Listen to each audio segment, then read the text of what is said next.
ராமநாதபுரம் மாவட்டம் பரமக்குடி வேளாண் ஒழுங்குமுறை விற்பனை கூடத்தில் செயல்பட்டு வரும் பரம்பை உழவர் உற்பத்தியாளர் அலுவலகம் முன்பு பொங்கல் திருநாளை முன்னிட்டு சமத்துவ பொங்கல் வைத்து கொண்டாடினர்.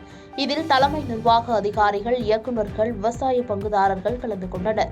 மேலும் சிறப்பு அழைப்பாளராக ஸ்டேட் வங்கி முதன்மை மேலாளர் விஜிலன் உள்ளிட்ட பலர் கலந்து கொண்டனர். முன்னதாக புத்தாடைகள் அணிந்து புது பானையில் பொங்கலிட்டு ஒருவருக்கொருவர் இனிப்புகளை பரிமாறி பொங்கல் வாழ்த்துக்களை தெரிவித்துக் கொண்டனர். இதில் நிர்வாக இயக்குநர் கல்யாணி கார்த்திகேயன் அனைவருக்கும் பொங்கல் வாழ்த்துக்களை தெரிவித்தார். மேலும் இதில் கலந்து கொண்ட 100க்கும் மேற்பட்ட விவசாயிகளுக்கு பொங்கல் பரிசு தொகுப்பும் வழங்கப்பட்டது.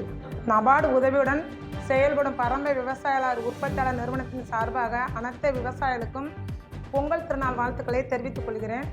எங்களுடைய உழவர் உற்பத்தியாளர் நிறுவனம் ஒவ்வொரு வருடமும் நம்ம அனைத்து விவசாயிகளும் தை திருநாள் அன்று விவசாயிகளுக்காக பொங்கல் இட்டு நம்ம சந்தோஷமாக கொண்டாடுகிறோம். 2வது நாள் நம்ம கால்நடைகளுக்கு உபசரிப்பதற்காக பொங்கல் இட்டு மகிழ்கிறோம்.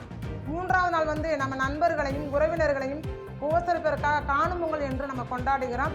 இந்த பொங்கல் திருநாளாவது நம்ம வருடம் நம்ம கொண்டாடிக்கிட்டு இருக்கோம். விவசாயிகள் நம்ம அனைவருமே நம்ம உழைப்பு அன்னைக்கு ஒரு நாள் தான் நம்ம வெளிப்படுத்துகிறோம். இது இந்த பரம்பை விவசாய சார்பாக அனைத்து விவசாயிகளுக்கும் பொங்கல் நல்வாழ்த்துக்களை தெரிவித்துக் கொள்கிறேன். பாதகம் செய்பவரை கண்டால் நாம் பயங்கொள்ளலாகாது பாப்பா, மோதி மிதித்து விடு பாப்பா, அவர் முகத்தில் உமிழ்ந்து விடு பாப்பா. அண்மை செய்திகளை உடனுக்குடன் தெரிந்து கொள்ள இணைந்திருங்கள் இயம்நாடு தொலைக்காட்சியுடன்.